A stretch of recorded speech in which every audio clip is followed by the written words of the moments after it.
What is going on, Pats Nation? You guys already know who it is. Patriots Global back here with another video. And today we are going to continue talking about some of the big rumors and news surrounding the New England Patriots as we get ready for the new league year.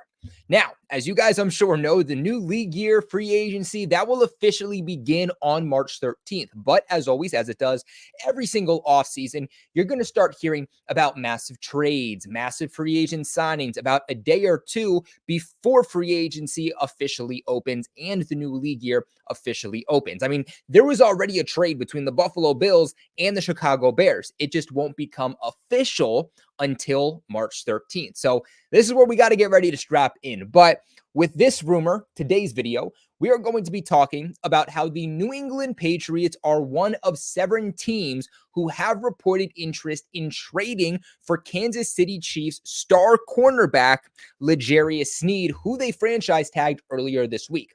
We're going to break all that down in today's video. What is the likelihood it happens? What is their competition? What is the compensation they might have to give up? All of that is going to be touched on here today. Make sure you guys subscribe for all of your New England Patriots news. And of course, please like this video on your way in, guys. It's not for looks. It seriously goes in helping to support the channel because it pushes this video out into the YouTube algorithm. But without further ado, let's hop into today's video.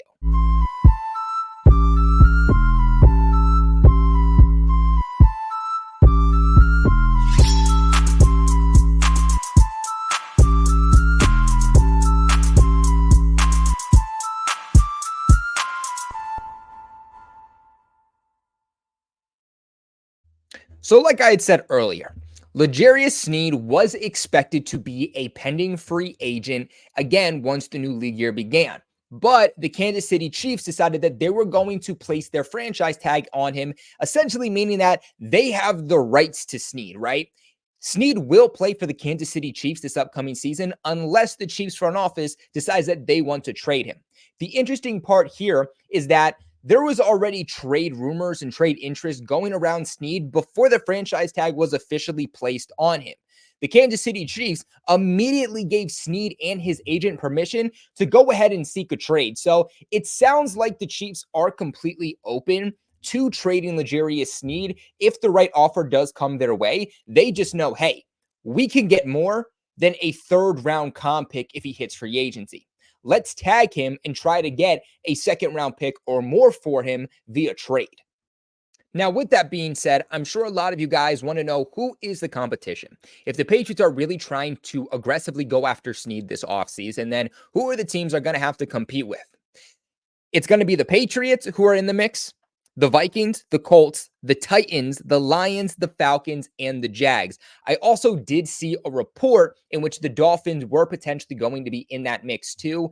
They don't really have a whole lot of draft capital, especially high-end standing draft capital. So I really don't think the Dolphins are going to be in the mix all that much. But these other teams do make a lot of sense, especially the Lions, who apparently from reports are going to be or are expected to be the most aggressive team out of these 7 teams.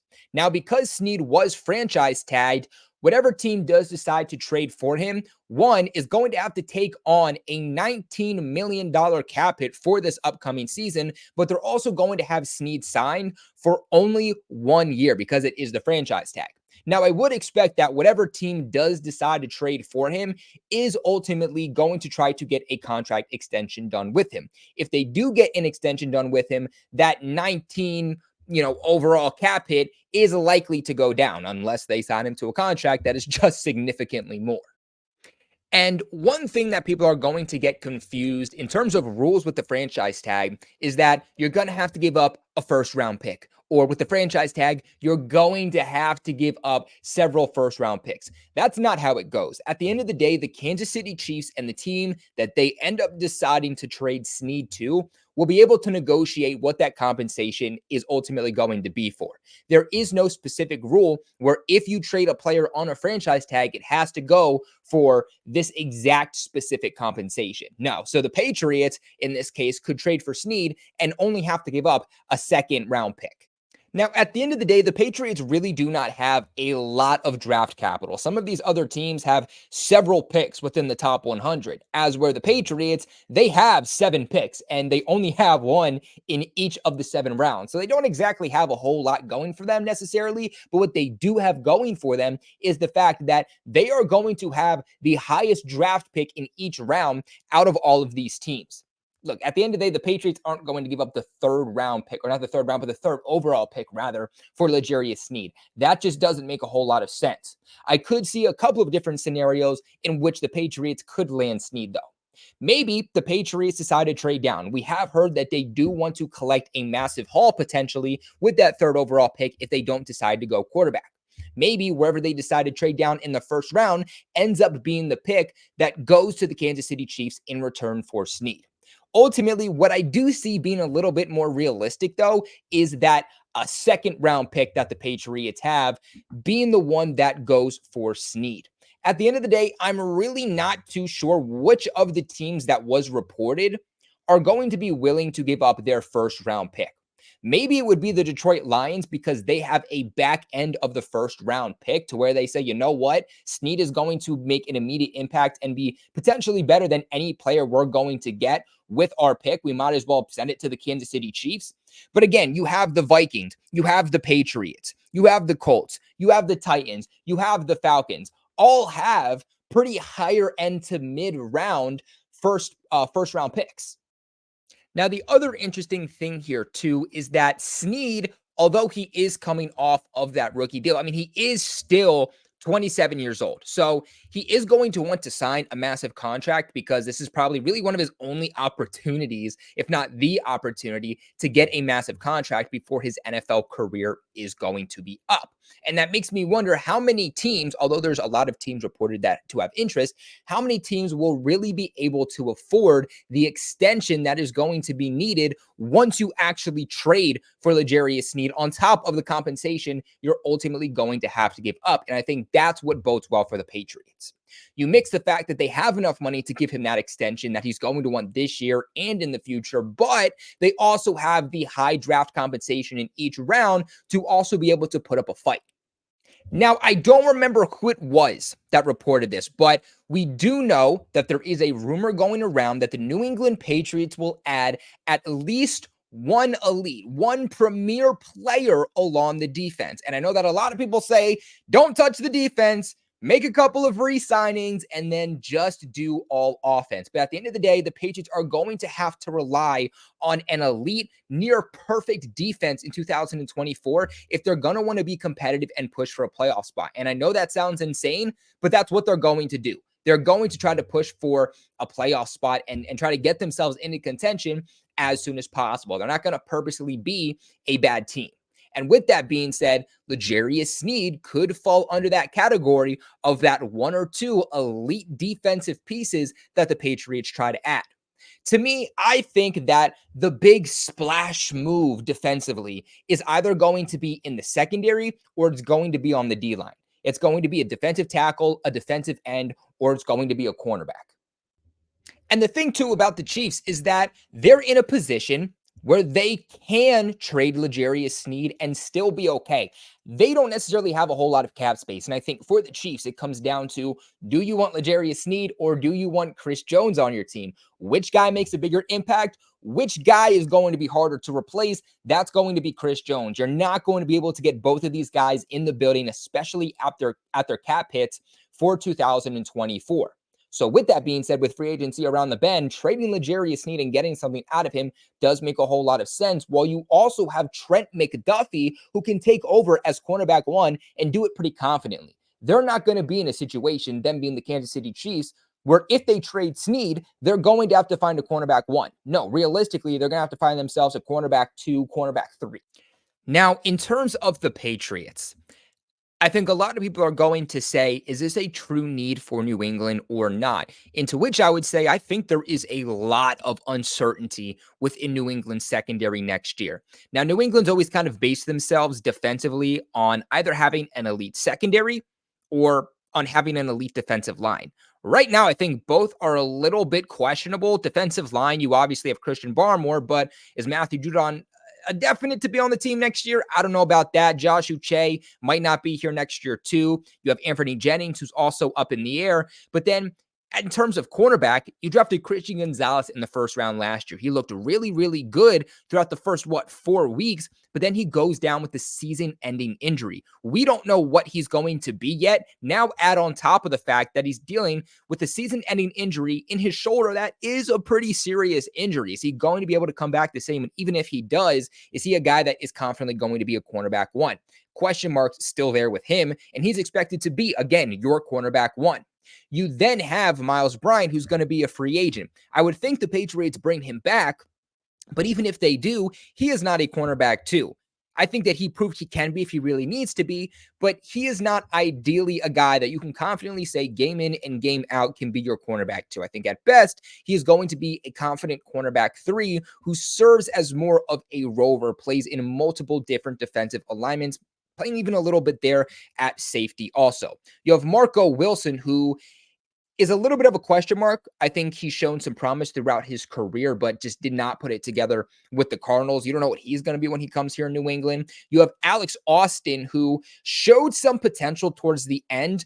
Is he going to be back with the team? I believe he's an RFA. I think that is the question too. But even if he is, you shouldn't be relying that he's going to be your cornerback too. Shaun Wade, he's a guy that has stepped it up, but dealt with so much inconsistency. He's not the guy that you should roll with CB2 throughout the stretch of the season. Jonathan Jones here is going to have about a $12 million cap hit roughly. I do think he comes back, but I think with his age, his injury problems, he's not a guy that you're going to rely on to be your cornerback two, opposite of Christian Gonzalez. And then you have Marcus Jones, sitting at 5'8", coming out with the season-ending injury, someone you also want to play significant reps on special teams. And even if he does play, significant reps on defense also, probably a guy you want to play on the inside, not the outside, which does bring up questions for the Patriots on who is going to be that cornerback opposite of Christian Gonzalez. Look, at the end of the day, do I think that Sneed is a must grab for the Patriots? No, I don't. Maybe I would have said he was a must grab if they didn't have Christian Gonzalez, but I feel confident that Christian Gonzalez will be able to come in and be a consistent defensive back for the Patriots. And maybe he doesn't mold himself confidently in as a cornerback one this year, because think about it, Christian Gonzalez will technically be in his rookie season, if you know what I'm saying, because of that season-ending injury in 2024. He's going to be a step behind the ball in terms of his development. If the Patriots really want to roll with an elite secondary next year, having a guy like Sneed who can confidently come in and be your cornerback one, which allows Christian Gonzalez to be your number two and slowly start developing and work his way up without putting too much pressure on him, would make a lot of sense. Now, this past season for the Kansas City Chiefs, Sneed was an absolute lockdown. I mean, he really is a top corner in the NFL. He played in 16 regular season games, so his ability to stay healthy is definitely there, which I always say availability is the best ability, not just in football, but in sports in general. And in 2023, he deflected 14 passes, had 60 solo tackles, and 5 of those were a tackle for loss. So he also contributes pretty significantly against the run, which we know New England values extremely with every single piece in their secondary, whether you're a safety or whether you're a cornerback. And he only allowed 51 completions on 100 passes that were thrown his way. The biggest problem with Sneed, though, is going to be his penalties, which is definitely a liability to have on a team. Last season, 18 penalties were accepted by the Chiefs, and all of those were on Sneed. And that's not just including the regular season, but also including the playoffs. And 8 of those 18 penalties were pass interference calls, and 6 of them were holding flags. Look, me personally, at the end of the day, it would be very, very fun to see Sneed on this team. The combination of Gonzo and Sneed would immediately become a top 3 cornerback duo in the entire National Football League. But I look at the Patriots' needs and I say, you can get by with cornerback. Even if you don't necessarily add a guy in the draft or free agency, like they'll still be able to get by with the group that they have, with a trio combination of Jonathan Jones, Marcus Jones, and Christian Gonzalez. You still want some bodies there for sure, but you could still get by with that. I look at the defensive line and I say, who is your guy? Who is your guy opposite of Matthew Judon, which is Judon confidently coming back in the first place? I'm not 100% sure. One of the best things about the Patriots defense this past year was their defensive line. And I think being able to put pressure on quarterbacks, whether it's a rookie quarterback or it's an elite premier quarterback like Josh Allen, Patrick Mahomes, that's a very valuable thing to have. That's one of the best ways to shut down an opposing offense is by consistently being able to get to the quarterback. And let's keep in mind, the Patriots have to play Tua twice a year, and they have to play Josh Allen twice a year also. Not to mention the fact that Aaron Rodgers, as long as he doesn't tear his Achilles again, the Patriots will have to face him twice a year too. What you also have to understand is that if New England does end up having to give their second round pick and probably even more to be in the discussion with the rest of the 7 teams or even potentially more that are interested for Sneed, that means you're not drafting a wide receiver there. That means you're not drafting an offensive tackle there. And do you view cornerback as high of a need to use your second round pick on that position? Do you view it as more of a need than offensive tackle and wide receiver? I don't necessarily know about that one. But what do you guys think about the rumors going around about the Patriots having interest in trading, with the Kansas City Chiefs for star cornerback L'Jarius Sneed? You guys let me know in the comment section below. Remember to leave a big like on this video and, of course, subscribe to the channel for all of your New England Patriots news and rumors. As always, though, guys, I appreciate you so much for watching. But never forget, go Pats.